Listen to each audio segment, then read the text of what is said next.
1999 में क्रिसमस से एक दिन पहले इंडियन एयरलाइंस की नई दिल्ली तक की इस उड़ान के यात्रियों के लिए 1.25 घंटे का ये छोटा सा सफर खौफ और आतंक का लंबा सफर होने वाला था। इनमें से सभी यात्री अपनी मंजिल तक जिंदा पहुंचने वाले नहीं थे। अगले कुछ घंटों और दिनों की घटनाएं बहुत दूर तक अपना असर छोड़ने वाली थीं। आतंक के इस नाटक का अंत सारी दुनिया के लिए बेहद घातक असर छोड़ गया और आतंक के इतिहास में एक और अध्याय लिखा गया।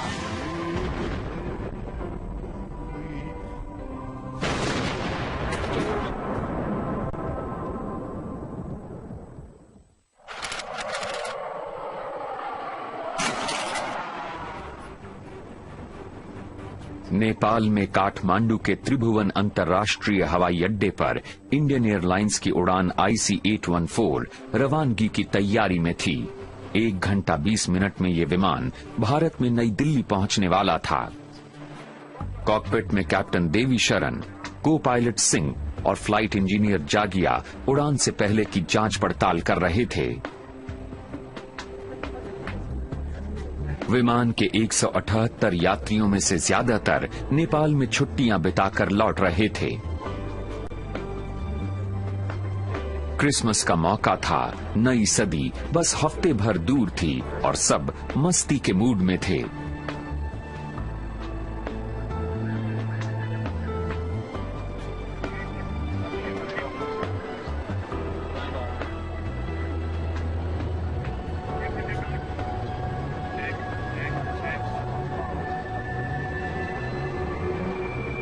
शाम 4 बजे के बाद जब IC-814 उड़ान काठमांडू से रवाना हुई तो किसी ने सोचा भी नहीं था कि इसके साथ कोई अनहोनी होने वाली है।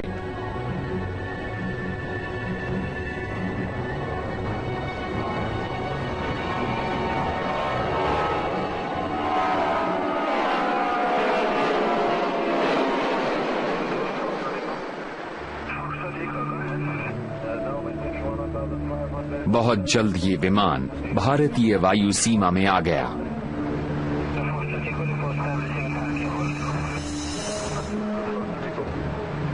कैबिन में फ्लाइट अटेंडेंट्स ने ड्रिंक सर्विस शुरू कर दी। इतनी छोटी उड़ान में यह काम फुर्ती से निपटाना जरूरी होता है। दिल्ली काठमांडू सेक्टर में सर्विस ठीक ठाक चल रही थी। मैंने सोचा कैप्टन्स को कुछ चाय कॉफी दे दी जाए।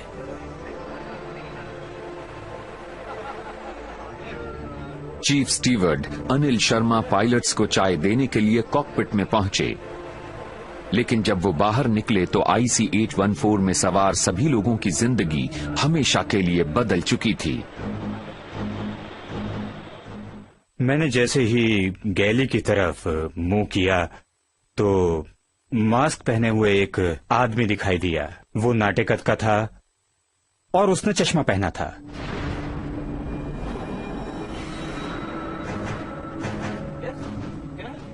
मुझे लगा कि मुझे फौरन कैप्टन्स को बताना चाहिए। मैंने इंटरकॉम की तरफ हाथ बढ़ाए। जब अनिल शर्मा लौट रहे थे तभी मैंने देखा कि एक आदमी कॉकपिट में घुस रहा है। कोई हरकत नहीं होनी चाहिए। ये बम भरवाने के लिए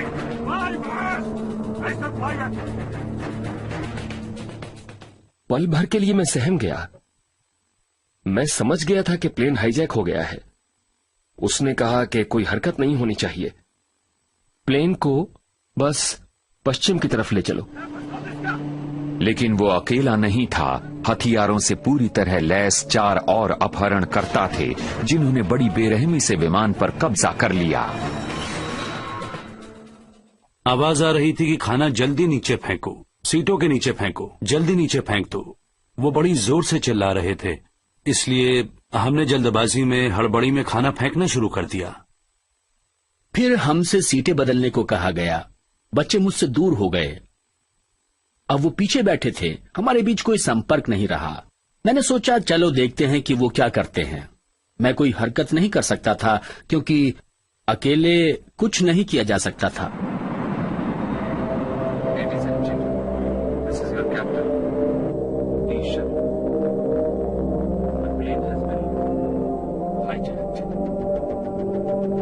Please be patient.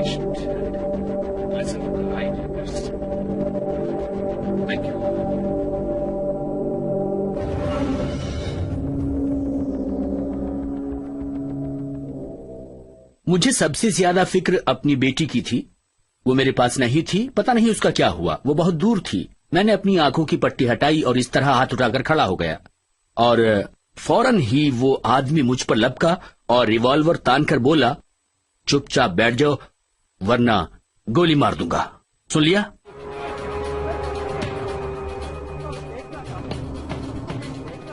तब उसे मेरी आवाज में कुछ गुस्सा, कुछ फिक्र, कुछ खौफ, ये सब महसूस हुआ। शायद उसे लग गया कि ये आदमी नहीं मानेगा। उसने कहा, जल्दी से देख और बैठ जा।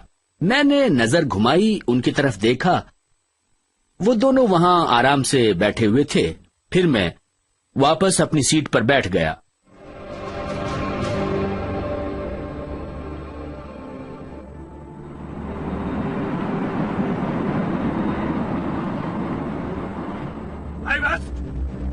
कॉकपिट में कैप्टन शरण किसी तरह अपहरणकर्ताओं को समझाने की कोशिश कर रहे थे कि विमान को उनकी मर्जी के मुताबिक पाकिस्तान में लाहौर ले जाने लायक ईंधन नहीं है। उसने पूछा, तुम्हारे पास कितना ईंधन है? मैंने कहा कि दिल्ली तक का ईंधन है। उसने पूछा कि अगर दिल्ली न उतर पाए तो और कहां जा सकते हैं? उसे मालूम था कि हम बंबई या अहमदाबाद जा सकते हैं। मैंने कहा अहमदाबाद। फिर उसने कहा कि अगर अहमदाबाद या बंबई जा सकते हैं तो लाहौर क्यों नहीं जा सकते? दिल्ली से बंबई के मुकाबले लाहौर ज्यादा करीब है।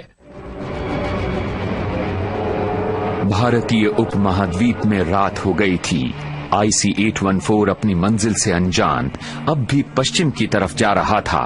विमान में सवार 189 यात्रियों और कर्मचारियों को कुछ खतरनाक हथियारबंद लोगों ने बंधक बना रखा था।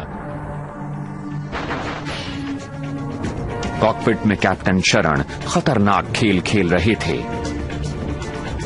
अपहरणकर्ताओं की नजर बचाकर उन्होंने एक इमरजेंसी ट्रांसपॉन्डर दबाया, जिससे भारतीय एयर ट्रैफिक कंट्रोलर समझ गए कि IC-814 का अपहरण हो गया है।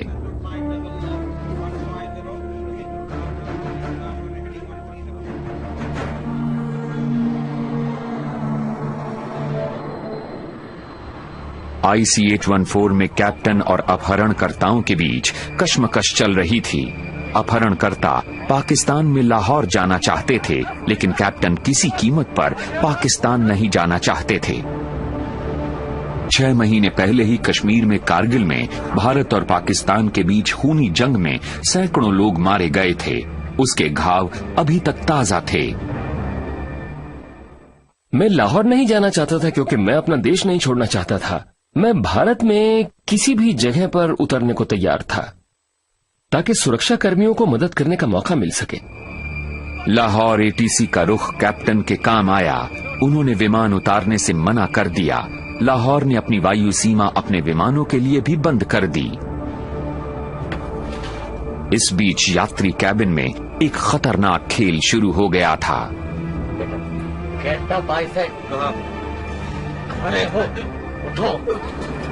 8 पुरुष यात्रियों को वहां से उठाकर एग्जीक्यूटिव कैबिन में ले जाया गया। उनमें 27 साल के रिपन कतियाल भी थे, जो अपनी पत्नी रचना के साथ हनीमून से लौट रहे थे। जैसे ही मेरे को बर्गर अंदर ले गया तो मैंने देखा कि वहां पर 3 लोग पहले से ही थे, और उसने मेरे दोनों हाथ पीछे खींचकर नायलॉन की रस्सी से बांध दिए। फिर सीट पीछे करने का बटन दबाया और बिल्कुल बैक में ले जाकर सीट फ्लैट कर दी और बेल्ट बांध दी मुझे। यात्री कैबिन की हलचल से बेखबर कैप्टन ने वक्त गुजारने का फैसला किया।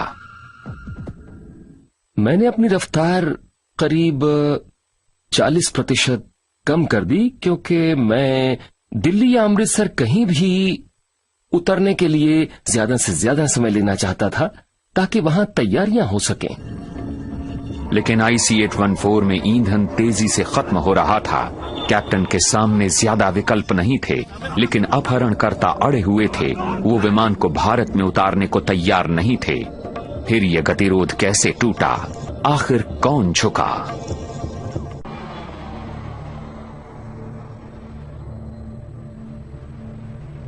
नेपाल में काठमांडू से भारत में नई दिल्ली के रास्ते में इंडियन एयरलाइंस की उड़ान IC-814 पर 5 अपहरणकर्ताओं ने कब्जा कर लिया था। वो रिवॉल्वर, चाकू और हथगोले लेकर विमान में घुस गए थे। अपहरणकर्ताओं की मांग थी कि पायलट्स विमान को पाकिस्तान में लाहौर ले जाएं, लेकिन पाकिस्तानी अधिकारियों ने अपनी वायु सीमा बंद कर दी और विमान उतारने से इनकार कर दिया। ईंधन तेजी से खत्म हो रहा था, इसलिए कैप्टन शरण के सामने एक ही रास्ता था कि विमान को लाहौर से 50 किलोमीटर पूर्व उत्तर में भारत में अमृतसर में उतार लें। लेकिन अपहरणकर्ताओं को डर था कि भारतीय सुरक्षा बल विमान में घुस जाएंगे, इसलिए वो भारत में उतरना नहीं चाहते थे। मैंने हाथ जोड़े कि मुझे विमान उतारने दो, नहीं तो सब मारे जाएंगे। लेकिन वो अमृतसर में नहीं उतरना चाहते थे। उन्होंने 2-3 मिनट लिए, सारे हाईजैकर्स पीछे जमा हुए, कुछ बातचीत की, फिर वो अंदर आए। उन्होंने पूछा, तुम्हें यकीन है कि विमान को ईंधन मिल जाएगा? मैंने कहा कि हाँ मिल जाएगा, बस हमें अमृतसर में उतरने दो। कैप्टन की चाल काम कर गई। अपहरणकर्ताओं ने कैप्टन की इस गारंटी पर विमान को अमृतसर में उतारने की इजाजत दे दी कि फौरन ईंधन मिल जाएगा।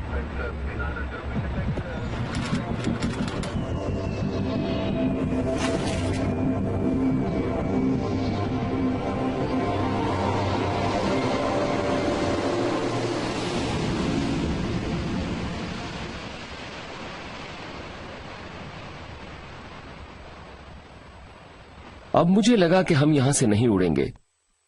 मुझे उम्मीद थी कि वहां कुछ मदद मिल जाएगी और हाईजैकिंग का ये नाटक अमृतसर में खत्म हो जाएगा। नई दिल्ली में प्रधानमंत्री वाजपेयी की अध्यक्षता में इंडियन क्राइसिस मैनेजमेंट ग्रुप ने अमृतसर में स्थानीय पुलिस को विमान में घुसने की इजाजत नहीं दी। उसकी जिद थी कि भारत की तेज तर्रार anti hijacking force, national security guard या NSG दिल्ली से अमृतसर जाएगी, और ये बड़ी महंगी भूल साबित हुई। मुझे दिल्ली से संदेश मिला कि NSG आ रही है, तो हमें उनका इंतजार करना था और तब तक प्लेन को किसी भी तरह से राजासासी एयरपोर्ट पर रोकना था। दिल्ली के निर्देश पर अमृतसर में अधिकारी ईंधन टैंकर भेजने में देरी करके वक्त गुजारने लगे।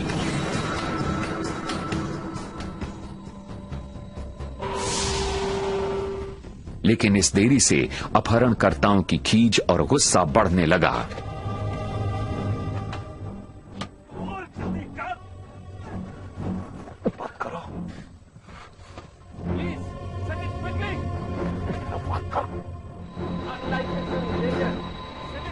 प्लेन आधे घंटे से ज्यादा वक्त तक अमृतसर में खड़ा रहा, लेकिन कोई टैंकर दिखाई नहीं दिया। हाईजैकर्स को यकीन हो गया कि भारतीय कमांडो विमान में घुसने की तैयारी कर रहे हैं। उन्होंने IC-814 के पायलट को उड़ान भरने का आदेश दिया। उन्हें ईंधन खत्म होने की कोई परवाह नहीं थी, पर पायलट ने हार नहीं मानी।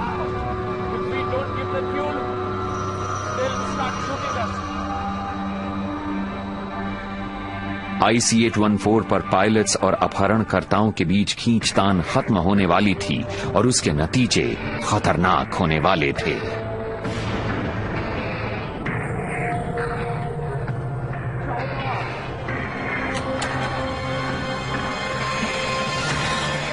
पायलट ने जहाज नहीं उड़ाया तो ऑल ऑफ अ सडन इतनी देर में क्या होता है कि मार देंगे के कहने के बाद वो एक डॉक्टर, टेररिस्ट मतलब डॉक्टर नाम से था, तो वो आता है, तो वो यहाँ पे रिपन कथियाल की छाती में उसने काफी ज्यादा अटेम्प्ट कर दिया।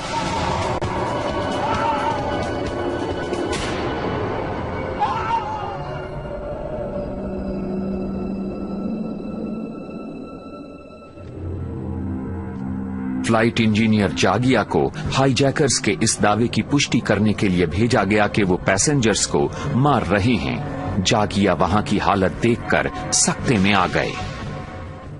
जागिया कॉकपिट में आए तो थर-थर कांप रहे थे। उन्होंने बताया कि उन्होंने लोगों को मार दिया है। अपहरणकर्ताओं ने कहा कि अगर तुमने हवाई जहाज नहीं उड़ाया तो हम सबको मार देंगे। बहुत हो चुका, तुम उड़ान भरोगे या नहीं? मैंने कहा हमारे पास ईंधन नहीं है। हाईजैकर्स ने मौत की गिनती शुरू कर दी। अगर 30 से 0 तक गिनने में हवाई जहाज नहीं उड़ा तो वो पहले पायलट्स को मारेंगे और फिर हर यात्री को गोली मार देंगे। अब मुझे कुछ फैसला लेना ही था। एटीसी कुछ नहीं कर रहा था, कोई मदद नहीं मिल रही थी। प्लेन के सामने बाउजर नहीं आ रहा था, कुछ भी नहीं हो रहा था। भारतीय सुरक्षा बलों से जब कोई मदद नहीं मिली तो ये लगने लगा कि हाईजैकर्स सबको मार देंगे।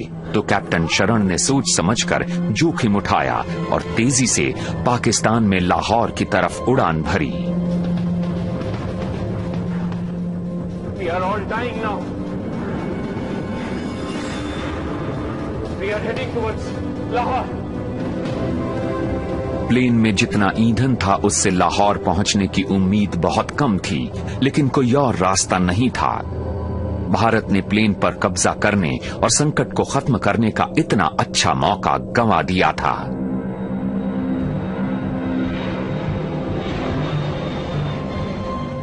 पायलट यही कहते रहे कि उनके पास बिल्कुल भी ईंधन नहीं है, इसलिए हमें यकीन था कि जब तक हम ईंधन नहीं भरेंगे तब तक एयरक्राफ्ट किसी भी हालत में नहीं उड़ पाएगा। हमने अमृतसर में अधिकारियों से कहा कि वो बाउजर के साथ स्नाइपर्स या शार्प शूटर्स को एयरपोर्ट ले जाएं और प्लेन के टायर उड़ा दें, लेकिन पता नहीं ऐसा क्यों नहीं हुआ। कारण तो कई हो सकते हैं, लेकिन हमें और क्राइसिस मैनेजमेंट ग्रुप को कोई कारण नहीं बताया गया। मैं तो दिल्ली की इस प्रतिक्रिया को और कुछ नहीं बचकाना ही कहूंगा। पहली सूचना मिलते ही एनएसजी को फुर्ती से जाने को कहा जाना चाहिए था। हाईजैक को खत्म करने की कोई रणनीति होनी चाहिए थी। IC-814 अब अमृतसर से करीब 50 किलोमीटर दूर सीमा पार पाकिस्तान में लाहौर जा रहा था, लेकिन पाकिस्तान सरकार इस प्लेन को अपने यहां उतारना नहीं चाहती थी। जब विमान को मार गिराने की धमकी का कोई असर नहीं हुआ तो पाकिस्तान एयरपोर्ट अथॉरिटीज ने लाहौर हवाई अड्डे पर दिशा बताने के सभी संकेत और लाइट्स बंद कर दी। उन्होंने कहा, हम तुम्हें यहां उतरने नहीं दे सकते, तुम कहीं और जाओ। उन्होंने रनवे की सारी लाइट्स बंद कर दी, नेविगेशन एड भी बंद कर दिए और एप्रन लाइट्स भी बंद कर दी। आखिर मैंने दोनों रिजर्व लाइट्स ऑन कर दी। मेरे पास हवा में रहने के लिए ईंधन नहीं था, मुझे फैसला लेना ही था। तब मैं नीचे आने लगा ताकि ऐसी जगह दिखाई दे जाए जहां मैं इस प्लेन को उतार दूं। दिशा बताने का कोई संकेत न होने के कारण पायलट्स ने विमान को कुछ जगमगाती लाइट्स की तरफ मोड़ दिया। उन्होंने सोचा कि यह लाहौर का रनवे है, लेकिन जब विमान बेहद नीचे आ गया तब पायलट्स ने देखा कि उन्होंने बड़ी भारी भूल कर दी है। ये तो रोड है।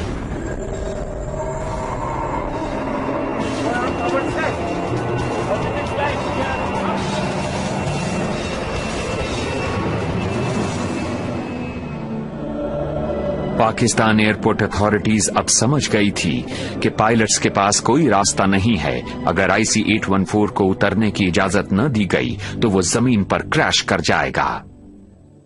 एटीसी वाले समझ गए कि मैं इतना नीचे आ गया हूं कि इस बात की पूरी संभावना है कि प्लेन क्रैश लैंड कर जाए। तब उन्होंने कहा कि आपके लिए रनवे खुला है, रनवे पर आओ। लैंड करने के कुछ ही सेकंड्स बाद शायद मेरा दाहिना इंजन ठप हो गया क्योंकि ईंधन बिल्कुल नहीं था। कैप्टन की चाल रंग लाई। IC-814 सुरक्षित लाहौर में उतर गया, लेकिन यह पड़ाव कुछ ही देर का था।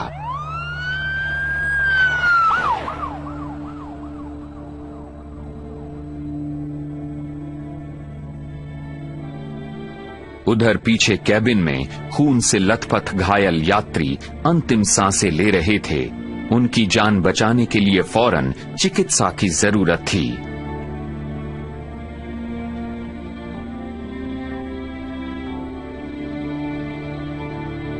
लेकिन पाकिस्तानी अधिकारी जल्दी से जल्दी इस विमान को अपने यहां से रवाना करने को उतावले थे।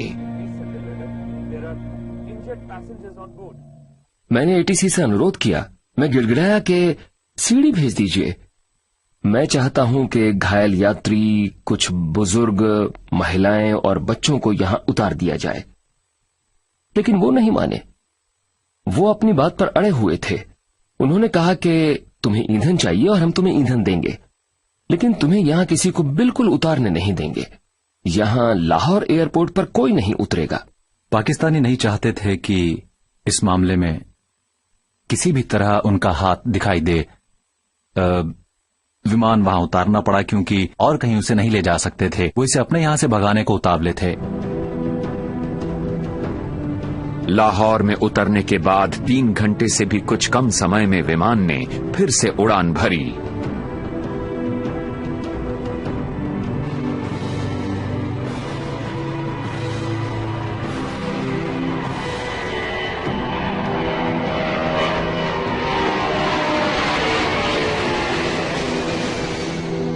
उधर भारत में इन अफवाहों ने नई दिल्ली हवाई अड्डे पर जमा भीड़ में दहशत फैला दी कि अपहरणकर्ताओं ने कुछ यात्रियों को मार दिया है।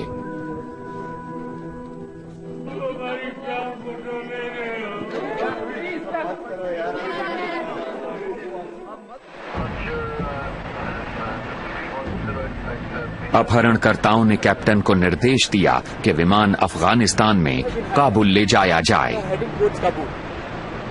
लेकिन काबुल में रात में विमान को उतारने की सुविधा नहीं थी। इसलिए हाईजैकर्स ने पायलट को विमान संयुक्त अरब अमीरात में दुबई ले जाने पर मजबूर किया।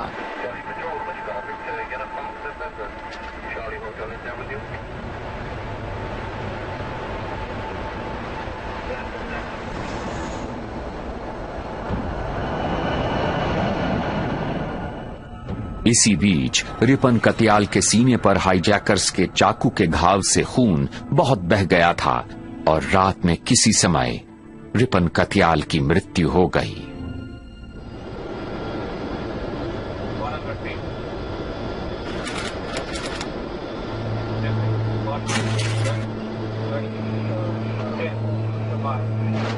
अमृतसर में विमान में घुसने का मौका गंवाने के बाद भारत सरकार ने संयुक्त अरब अमीरात के अधिकारियों को समझाने की कोशिश की कि वो दुबई में कमांडो ऑपरेशन की इजाजत दे दें।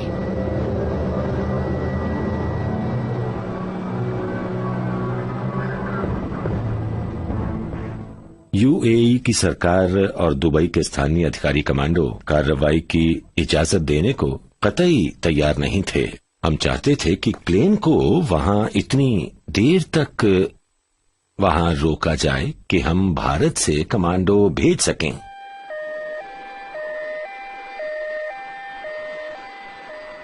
लेकिन यूएई के अधिकारियों ने ईंधन के बदले हाईजैकर्स को कुछ यात्रियों की रिहाई पर राजी कर लिया। घायल यात्रियों को भी उतार लिया गया।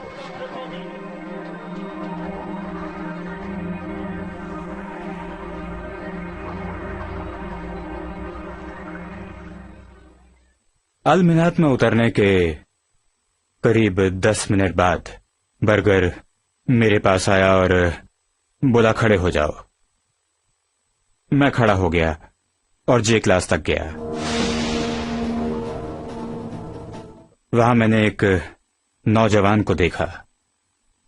उसकी कमीज उतरी हुई थी और वो खून से लथपथ एक सीट पर पड़ा था।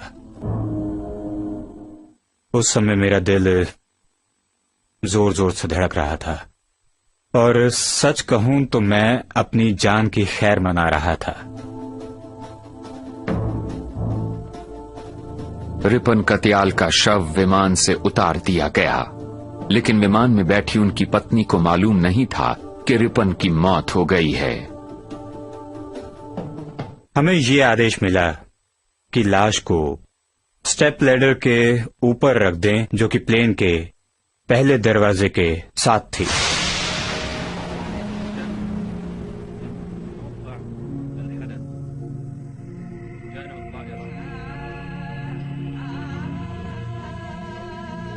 रिहा किए गए पैसेंजर्स अराइवल टर्मिनल पर पहुंचे और इसी बीच IC-814 ईंधन लेकर फिर से अनजानी मंजिल की तरफ उड़ गया।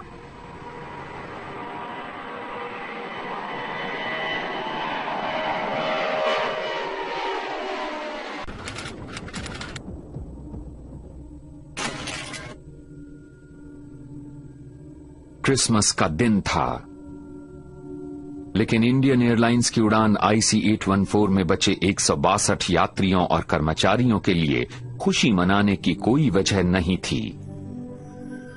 18 घंटों से उनका विमान 5 हथियारबंद अपहरणकर्ताओं के कब्जे में था। एक यात्री मारा जा चुका था और एक घायल हुआ था, लेकिन उनकी मुसीबत कुछ और बढ़ गई थी। यात्री नहीं जानते थे कि रात भर उत्तर की तरफ उड़ता हुआ IC-814 अफगानिस्तान में कंधार उतर गया है।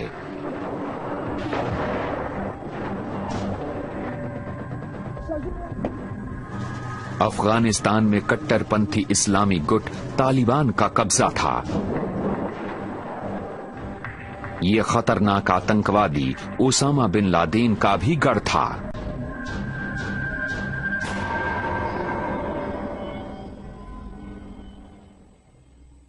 मैंने देखा खुली पिजेरो विमान की तरफ बढ़ रही थीं। पिजेरो में सवार लोग विमान के करीब आए और उन्होंने इस तरह से हाथ हिलाए। मुख्य हाईजैकर ने उनकी तरफ देखा और उसने भी ऐसे हाथ हिला दिया। उस वक्त मेरे हाथ पांव फूल गए थे। मैं समझ गया कि भीतर हाईजैकर्स हैं और बाहर आतंकवादी। IC-814 के अपहरण को 18 घंटे बीत चुके थे, लेकिन हाईजैकर्स के बारे में कोई जानकारी नहीं थी। वो कौन थे और वो क्या चाहते थे? दुबई में छोड़े गए यात्रियों से मिली जानकारी के आधार पर भारतीय खुफिया एजेंट्स को यकीन हो गया कि उनका सामना बेहद प्रशिक्षित और समर्पित फिदायीन आतंकवादियों से है। मैं मन ही मन उन फिदायीन मिशनों के बारे में सोच रहा था जो इस्लामी कट्टरपंथियों और उग्रवादियों ने कश्मीर में चलाए थे। हरकत उल मुजाहिदीन के पास ऐसे लोग थे जो फिदायीन हमले कर सकते थे। ये लोग यात्रियों को नुकसान पहुंचाने पर पूरी तरह उतारू थे और एयरक्राफ्ट को विस्फोट से उड़ाने का भी इरादा रखते थे। इधर भारत में सैकड़ों लोग रिपन कत्याल की अंतिम यात्रा में शामिल हुए, जिन्हें अपहरणकर्ताओं ने बेरहमी से मार दिया था।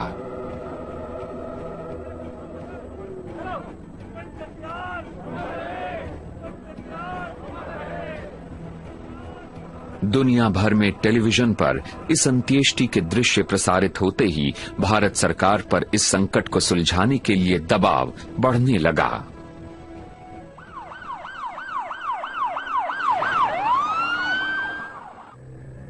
लेकिन प्रधानमंत्री वाजपेयी झुकने को तैयार नहीं थे।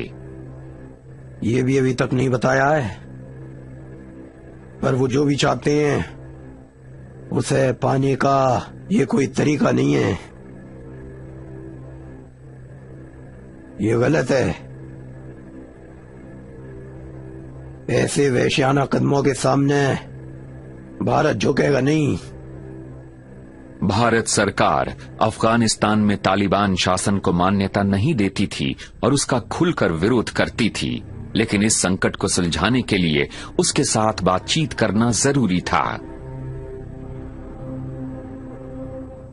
हमें उम्मीद थी कि भारतीय अधिकारी जल्दी आएंगे और पूरी गंभीरता से काम करेंगे, लेकिन लग रहा है कि वो बेफिक्र हैं। IC-814 के अफगानिस्तान में कंधार में उतरने से सिर्फ भारत सरकार को ही बेचैनी नहीं थी। पता नहीं क्यों हाईजैकर्स भी चाहते थे कि विमान को जल्दी से जल्दी ईंधन मिल जाए और वो कंधार से रवाना हो जाएं, लेकिन पायलट्स ने साथ देने से मना कर दिया। वो अड़ गए कि पूरी इंजीनियरिंग जांच कराए बिना अब विमान का उड़ान भरना सुरक्षित नहीं है। IC-814 यहां से कहीं नहीं जा रहा था, लेकिन हाईजैकर्स शांत नहीं बैठे थे। वो कॉकपिट में मौजूद ट्रैप डोर के जरिए कार्गो होल्ड तक पहुंच गए। मुझे ऐसी आवाजें सुनाई दी कि कार्गो होल्ड में कुछ हो रहा है। मैं जानता था कि वहां कोई बैग है जिसे वो निकालना चाहते थे। आखिरकार हाईजैकर्स ने वो बैग कार्गो होल्ड से निकाल लिया। सुबह जब मैं कॉकपिट में गया तो वहां तरह तरह के हथियार पड़े थे। अलग अलग रंग के हथगोले थे और कारतूस फैले पड़े थे। अब ये जाहिर हो गया था कि हाईजैक की साजिश बहुत बारीकी से सोच समझकर बनाई गई थी। लेकिन हाईजैकर्स किस हद तक जाने वाले थे और उनका मकसद क्या था? उधर दिल्ली में विमान यात्रियों के रिश्तेदार एकजुट हो गए। संकट सुलझाने में भारत सरकार की नाकामी से नाराज रिश्तेदार विदेश मंत्री जसवंत सिंह के संवाददाता सम्मेलन में घुस गए और मांग करने लगे कि सरकार यात्रियों को छुड़वाए। वो भविष्य में हमें सारी जानकारी देंगे ताकि हमें इधर उधर ना भटकना पड़े और इस तरह प्रेस कॉन्फ्रेंस में ना घुसना पड़े। दुनिया भर में टेलीविजन नेटवर्क्स पर ये खबरें प्रसारित होने से भारत सरकार पर हाईजैकर्स से बातचीत करने के लिए दबाव बढ़ने लगा। इनकी समस्या तो राजनीतिक समस्या है। आखिरकार भारत सरकार ने वार्ताकारों की एक टीम बनाई जो IC-814 के अपहरण के चौथे दिन 27 दिसंबर को अफगानिस्तान में कंधार पहुंची। तालिबान नहीं जानते थे कि इस दल के साथ आए कमांडो विमान में छिपे हुए थे। भारत सरकार IC-814 पर धावा बोलने को भी तैयार थी। वहां उतरते ही हमने देखा कि हमें तालिबान लड़ाकों ने पूरी तरह से घेर लिया था। उन्होंने अजीब से कपड़े पहन रखे थे और तरह तरह के हथियारों से लैस थे। वो एयरक्राफ्ट की हिफाजत करने के अंदाज में वहां तैनात नहीं थे। वो लोग तो एकदम हमले की मुद्रा में थे। भारतीय वार्ताकारों के विमान के चारों तरफ तैनात तालिबान लड़ाकुओं की हमले की मुद्रा के कारण भारत के कमांडोज के लिए फुर्ती से झपटना मुमकिन नहीं था। भारतीय दल के सामने एक ही रास्ता था कि अपहरणकर्ताओं से बातचीत शुरू की जाए। चीफ जब उनसे बात कर रहा था तो उसने जरूर कोई स्विच दबा दिया होगा। पूरे प्लेन में उसकी आवाज सुनाई दे रही थी। वो कह रहा था कि मौलाना के मामले में कोई सौदेबाजी नहीं होगी। हमें नहीं मालूम था कि मौलाना कौन था।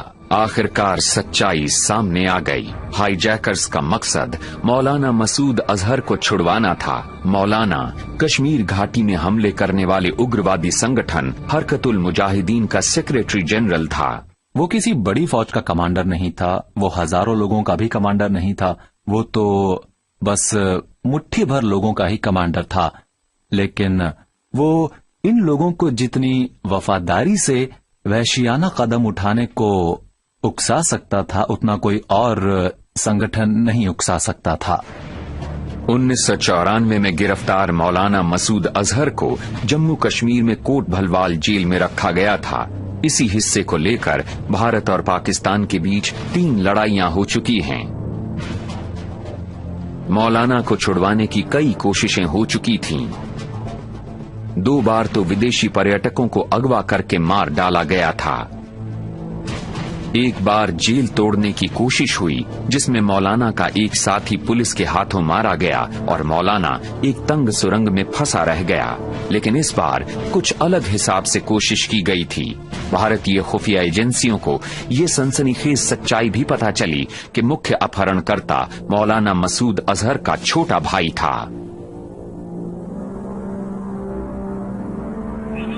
मौलाना मसूद अजहर की रिहाई हाईजैकर्स की पहली मांग थी।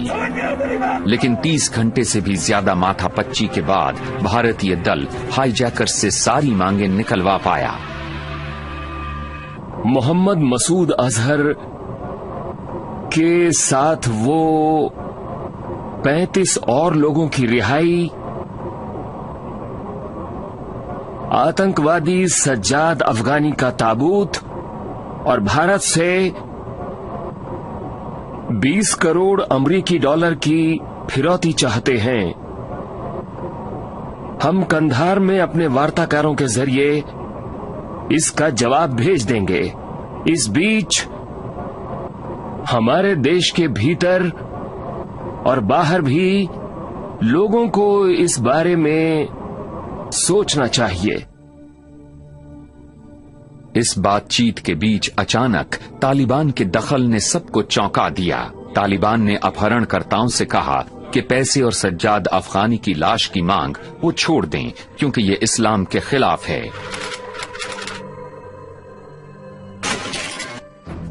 IC-814 के यात्रियों और कर्मचारियों के अपहरण का 5वां दिन था। विमान के भीतर हालात बिगड़ रहे थे और बर्दाश्त के बाहर हो रहे थे।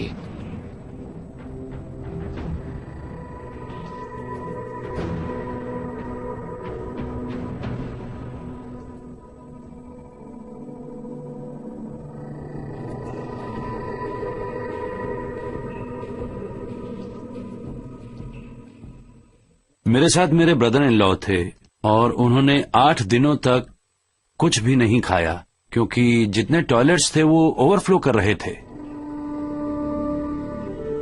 अपने परिवार को बंधक देखकर, उनकी बेचैनी और उनकी जान खतरे में देखकर मुझे बहुत बहुत ज्यादा गुस्सा आ रहा था। लोगों ने तो सारी उम्मीद छोड़ दी थी। मेरी तो ये हालत हो गई थी कि मैं ये सोचने लगा कि अब बहुत हो चुका। तुम एयरक्राफ्ट उड़ाना चाहते हो, मुझे और दूसरे लोगों को मारना चाहते हो तो मार डालो, लेकिन ये सब खत्म करो। हमसे अब और नहीं सहा जाता। विमान के भीतर के हालात की खबरें जब भारत में रिश्तेदारों और मीडिया तक पहुंची तो वार्ताकारों पर समझौते के लिए दबाव बढ़ने लगा, लेकिन दोनों में से कोई भी झुकने को तैयार नहीं था। 29 दिसंबर को यानी अपहरण के छठे दिन जब अपहरणकर्ता सद्भाव के तौर पर 35 महिलाओं और बच्चों को छोड़ने पर राजी हो गए तो लगा कि कोई हल निकल आया है। महिलाओं और बच्चों को अलग करने या छोड़ने का मतलब ये था कि विमान में सिर्फ मर्द बचेंगे। इससे कहीं न कहीं ये डर लगने लगा कि अगर हमें खत्म करने का सवाल आया तो ये पल भर भी इंतजार नहीं करेंगे। तब मैंने पलटकर उनकी तरफ देखा और क्या बताऊं, बस बर्दाश्त नहीं हो रहा था। खुद मर जाना बहुत आसान होता है, लेकिन अपने परिवार को या किसी अपने को मरते हुए नहीं देखा जाता। लेकिन वक्त गुजरने के साथ साथ समझौते की उम्मीद फिर टूट गई। बातचीत पूरी तरह से भंग हो गई थी।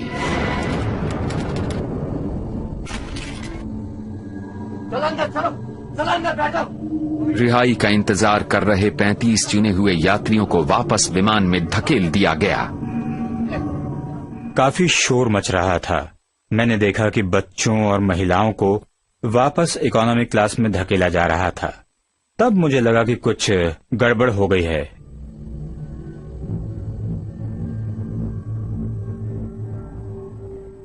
बड़ी अजीब सी स्थिति थी जिसे बयान नहीं किया जा सकता। उनके और भारत सरकार के बीच बातचीत रुक गई थी। अब वो लोगों को मारने वाले थे। पता नहीं वो लोगों को चुन चुन कर मारते या फिर प्लेन से बाहर फेंक देते या प्लेन को बहुत ऊंचाई पर ले जाकर उड़ा देते। मुझे अच्छी तरह याद है, पूरे विमान में बिल्कुल सन्नाटा फैला था। कहीं से भी ये नहीं लगता था कि विमान में करीब 200 लोग बैठे थे। तो क्या यही अंत था? क्या IC-814 के यात्रियों और कर्मचारियों का सफर यहीं खत्म होने वाला था?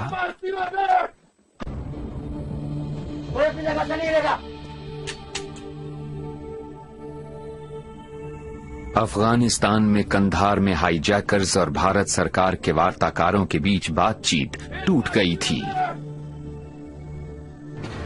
हाईजैकर्स ने पैसेंजर्स से कह दिया था कि वो एक एक करके उन्हें मार देंगे। अचानक हालात बदलने से सहमे हुए यात्री मौत के सन्नाटे में अपनी बारी का इंतजार करने लगे। वक्त गुजरता जा रहा था।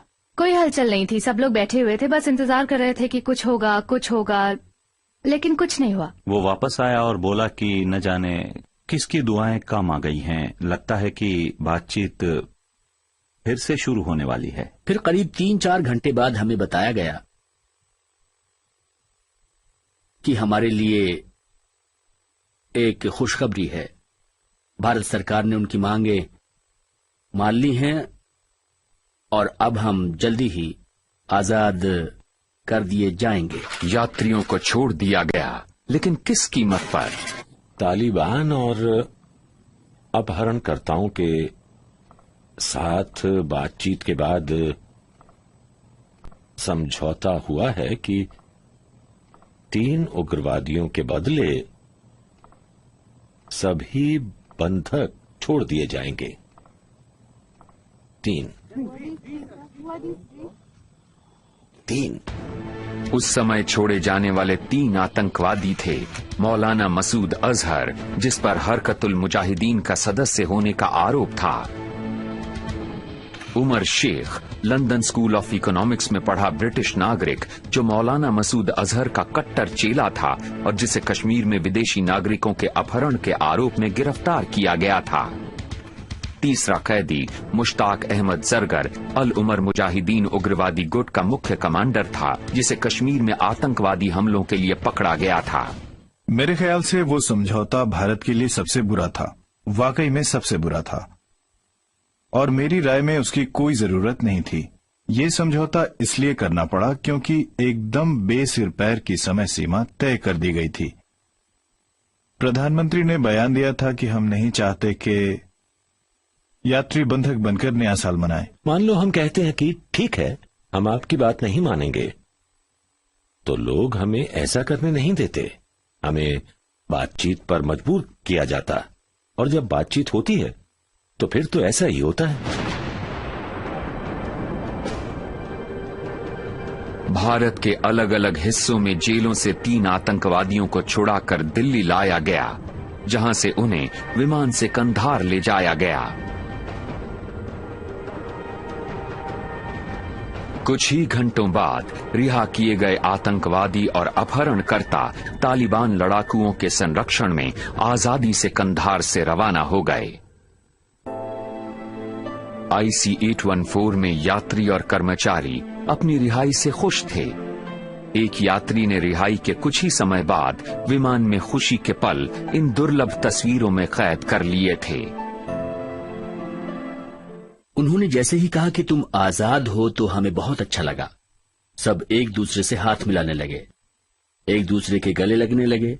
उस समय हमें बहुत ही अच्छा लग रहा था। अचानक ऐसा लगा कि शरीर में जान ही नहीं रही। हम उड़ने लगे थे क्योंकि सारा तनाव गायब हो चुका था।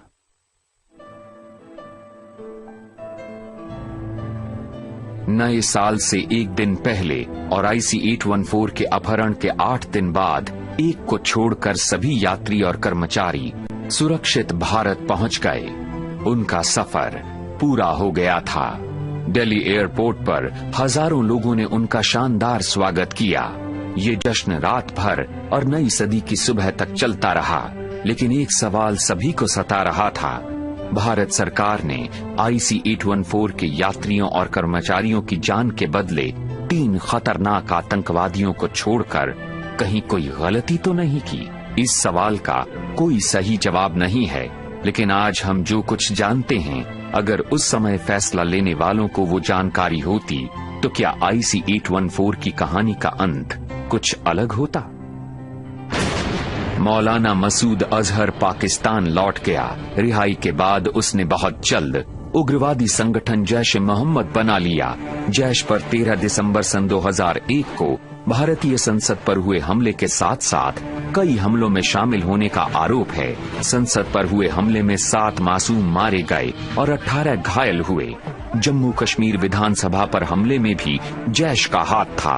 मौलाना मसूद अजहर अब पाकिस्तान में आजादी से रहता है। उमर शेख 11 सितंबर को वर्ल्ड ट्रेड सेंटर से टकराने वाले 2 में से एक विमान के पायलट मोहम्मद अट्टा का मुख्य फाइनेंसर बताया जाता है। उसे अमरीकी पत्रकार डैनियल पर्ल को मारने के जुर्म में मौत की सजा सुनाई गई है। मुश्ताक अहमद जरगर पाकिस्तान के कब्जे वाले कश्मीर की राजधानी मुजफ्फराबाद में रहता है। बताया जाता है कि वो उग्रवादी गुट अल उमर मुजाहिदीन को फिर से खड़ा कर रहा है। अब ये जाहिर हो चुका है कि 5 हाईजैकर्स पाकिस्तानी नागरिक थे जो पाकिस्तान में आजादी से जी रहे बताए जाते हैं। इंटरपोल और भारत की सीबीआई ने पाकिस्तान से औपचारिक अनुरोध किए हैं कि उन्हें पकड़कर भारत को सौंप दिया जाए, लेकिन इन अनुरोधों की कोई सुनवाई नहीं हुई। कोई नहीं जानता कि दिसंबर 1999 के बाद उन्होंने क्या किया। IC-814 का हादसा उनके लिए शान का मौका था।